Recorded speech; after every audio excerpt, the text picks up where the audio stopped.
Assalamualaikum. Hi, my name is Muhammad Hijaz Razin bin Harmizam.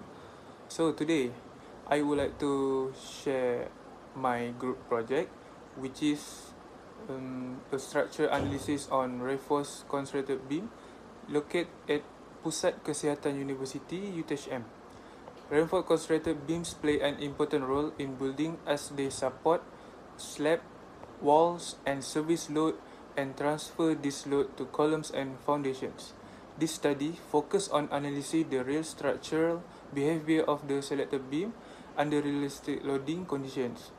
So next, the main objectives of this project are to assess the structural behavior, safety, and serviceability of the selected reinforced constructed beam. In addition, hand calculation were carried out to determine support reaction, shear force, bending moment, bending stress, and deflection based on solid mechanic principles. So, for the related theory, the analysis is based on linear elastic beam theory, assuming small deflection and homogeneous material behavior. Shear force diagram and bending moment diagram were used to identify critical internal force along the beam.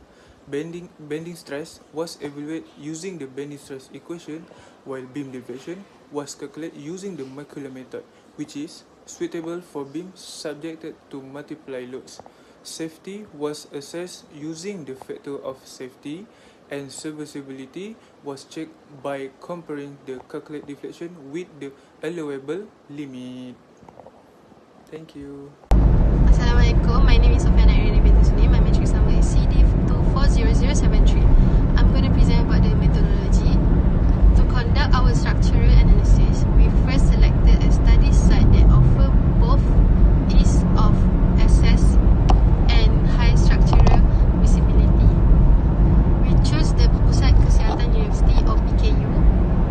Within this facility, we identified a representative beam labeled as beam HI to serve as the primary subject for our modeling and calculation. To ensure an accurate and standardized analysis, we established several key modeling assumptions based on the physical characteristics of the site. Support condition. First, we model the beam as a simple supported system featuring a pin support on the left and a roller support on the right. The dimension is the cross section of the beam measure 310 mm in wide and by 450 mm in depth. Span.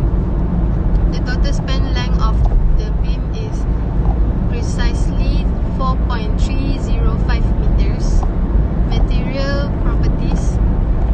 For the material analysis, we are using a modulus of elasticity E of 25 gigapascal, which is consistent with the concrete grade typically used in such structure.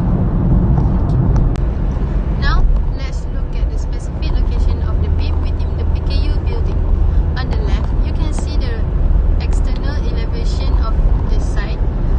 This allows us to visualize the physical context of the structure and the loading condition it might face. On the right, we have the structural floor plan. If you look at the grid system, you can see the area we have highlighted between grid lines H and I along the far right section of the layout. This corresponds to the beam we discussed in the previous slide.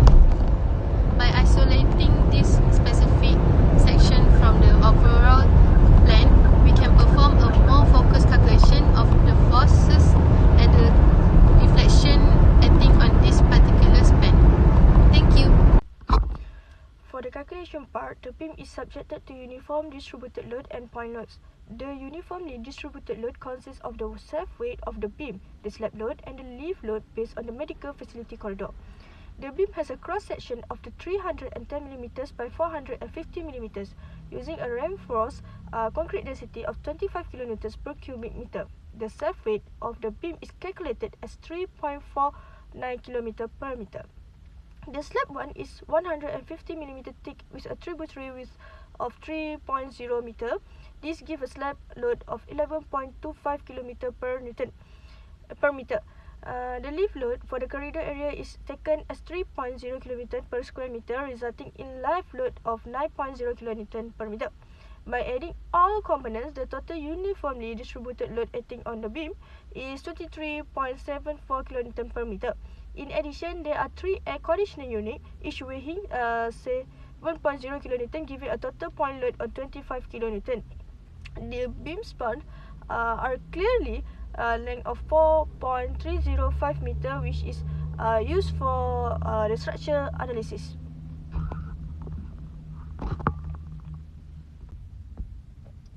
For this slide, I will explain the total load reaction, shear force diagram and bending moment diagram of the beam. First, the total load from the uniformly distributed load is obtained by multiplying the UDL by the beam span. This gives a total UDL load of 102.20 kN. When the points load from the air conditioning units are added, which is 21 kN, our final total load acting on the beam becomes 123.2 kN. Next, the reaction force at the support are determined using equilibrium equation due to the symmetrical loading. The reaction at the both support are equal. The reaction at the roller support B is calculated as 61.60 kN upward, and the reaction at the pin support A is also 61.60 kN upward. The shear force diagram shows that the shear force starts at positive 61.60 kN at the left support and decrease along the beam due to the uniformly distributed load. Sudden the drop in the shear force occur at the location of the air conditioning unit per point loads. The shear force reached negative 61.60 kN at the right support before returning to zero. The bending moment diagram indicates that the bending moment is zero at both support and reach a maximum value at the midspan of the beam. The maximum bending moment is calculated as 70.07 kN per meter. This concludes the explanation for the total load, reaction force, shear force diagram and bending moment diagram. For this slide 3, I will explain the stress analysis of the beam. The beam has base width of 310 mm and a depth of 450 mm. The moment of inertia about the x-axis is 2.354 times 10 to the 9 mm to the 4th. The distance from the neutral axis to the extreme fiber is 225 mm. The maximum bending moment occurs at the midspan and is 110.82 times 10 to 6 Nm.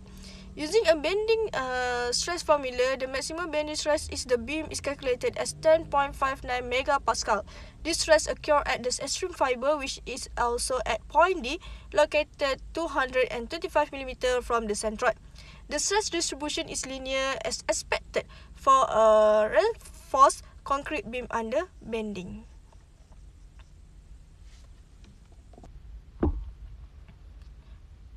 The modulus of elasticity of the beam is 25,000 Nm², and its moment of inertia, you can see that 2.354 mm 4. And to calculate the deflection, we use the bending moment equation for the last segment of the beam by integrating the bending moment over the length of the beam and applying Macaulay method. We include all point loads and distributed load. Using the boundary condition at the support A where x equals to 0, the deflection is 0. At the support B where x equals 4.305 meter, the deflection is also 0. From this condition, we determine the constant of integration. Substituting the constant back into the equation, the deflection at the center of the beam, which is 2.153 meters from support A, is calculated to be minus 2.3 millimeters. The negative sign indicates that the beam deflects downward under the applied loads. Additionally, the slope at the point A is calculated as minus 1.68 radians, which show the inclination of the beam at the support. For the For the factor of safety is determined by dividing the yield stress by this maximum bending stress. The calculated factor of safety is 2.36. Since the value is greater than 1, it indicates that the beam is structurally safe and capable of supporting applied loads without risk of failure. Based on the structure analysis conducted on beam H&I, the support reaction at the both ends were found to be equal due to the symmetrical loading configuration applied of the beam. The reaction force at the pin support A and the roller support B were each calculated to be 61.60 kN at 10 upward, which confirmed that the beam is in under condition of static equilibrium under the combined effects of uniformly distributed load and concentrated point loads. The shear force diagram shows that the maximum positive shear force occurs at the left support with a magnitude of plus 61.60 kN, while the maximum negative shear force occurs at the right support with a value of minus 61.60 kN. Along the span of the beam, the shear force decreases linearly due to the presence of the uniformly distributed load. Sudden drops in the shear force value are observed at a specific location, corresponding to the position of the air conditioning condenser unit points load.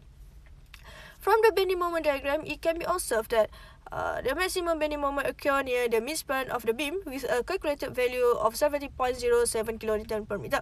This behavior is typically for simply supported beam subjected to symmetrically loading. The stress analysis further indicates that the maximum bending stress developed in the beam is 10.59 MPa, which occurs at the extreme fiber of the beam section where bending effect are most critical. The deflection analysis performed using Macquarie method show that the beam experienced maximum downward deflection of approximately 2.3 mm at the midspan. This deflection value is within the allowable serviceability limits for reinforced concrete beam, indicating the excessive deformation does not occur under the applied loading condition.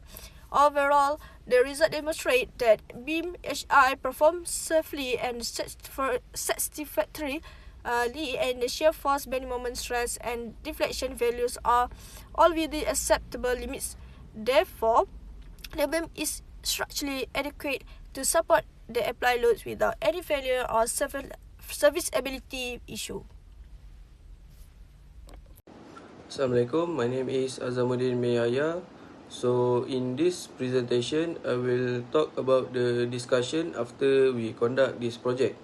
So first, the analysis show that beam HI performs safely under the applied loads. The maximum bending of 10.59 MPa is well below the concrete strength of 25 MPa, giving a factor of safety is 2.36. Second, the maximum deflection of 2.3 mm at midspan is within the allowable limits, indicating good serviceability. Although simplifying assumptions were used, the result provide a conservative and reliable assessment of the beam behavior. So for the conclusion in this project, beam HI is structurally safe and serviceable under current loading condition. This project also successfully applies solid mechanics principle to a real structure and enhance our understanding of structural behavior in practical engineering application. So for the recommendation, is to refine future analysis using actual building drawings and design codes such as Eurocode. The long-term effect like creep and screen edge should also be considered, and regular inspection of service load, especially air conditioning unit, is advised. So that's all from me. Thank you.